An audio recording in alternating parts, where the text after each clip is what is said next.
Nous savons que le premier Adam n'a pas cru Dieu, n'a pas eu confiance en Dieu, n'a pas eu la foi. Il n'a pas cru et a agi conformément à cela. Il a désobéi.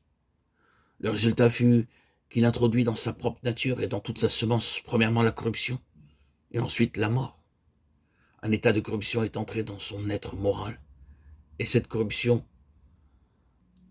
menait à la mort. Ainsi, pour cet homme, la perspective de la gloire n'a pas abouti, et l'intention qui avait présidé à sa destinée a été interrompue. Aucune gloire pour cet homme. Le ciel est fermé, la gloire est partie. L'homme en était exclu, sans aucune perspective d'avenir. Mais l'homme, paradoxalement, n'a pas accepté ce verdict divin, tellement il est devenu rebelle. Cette chose était devenue un facteur si fort dans son être, cette corruption était si active, qu'il refusait d'accepter le verdict, et a voulu travailler à sa propre gloire, cherchant la gloire pour lui-même.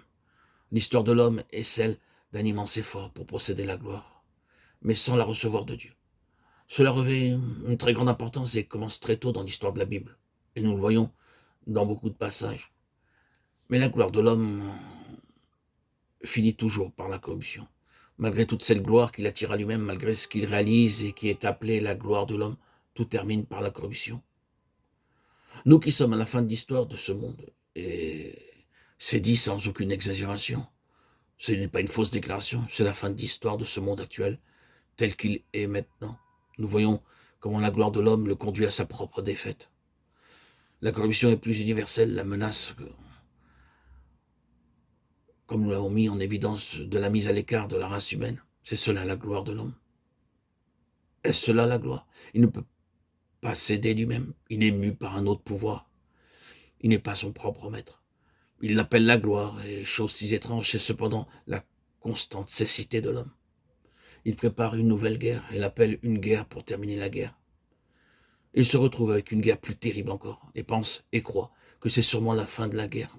Et plus il va, et plus la situation empire. Et maintenant, c'est vrai que nous possédons la capacité de la désintégration de l'humanité, et la possibilité de mettre un terme à la race humaine. Nous comprenons aujourd'hui, et cela plus que jamais, que pourraient se réaliser dans l'histoire de ce monde ces paroles de notre Seigneur. Si ces jours n'avaient été raccourcis, aucune chair n'aurait été sauvée. Matthieu 24, 22. N'est-ce pas vrai? Il y a déjà eu un avant-goût amer dans certaines parties du monde, de la facilité avec laquelle cela se fera et s'étendra. C'est notre condition actuelle, la corruption avec une fausse gloire. Mais un autre Adam est venu. Un dernier Adam pour le combat, pour nous sauver, est venu. Il y a eu 3 déclarations faites en ce qui le concerne, lui. La parole a été faite chair, c'est l'incarnation. En lui était la vie, c'est l'incorruption. Nous avons vu sa gloire. C'est le produit de la vie. La gloire procède de la vie, et cet Adam final, ce dernier Adam, récupère les pertes du premier. Il introduit une vie qui n'avait pas pu être obtenue, accorde l'incorruptibilité qui n'avait jamais été connue, et procure la gloire. C'est l'histoire de Christ en 3 mots. Vie, incorruptibilité, gloire.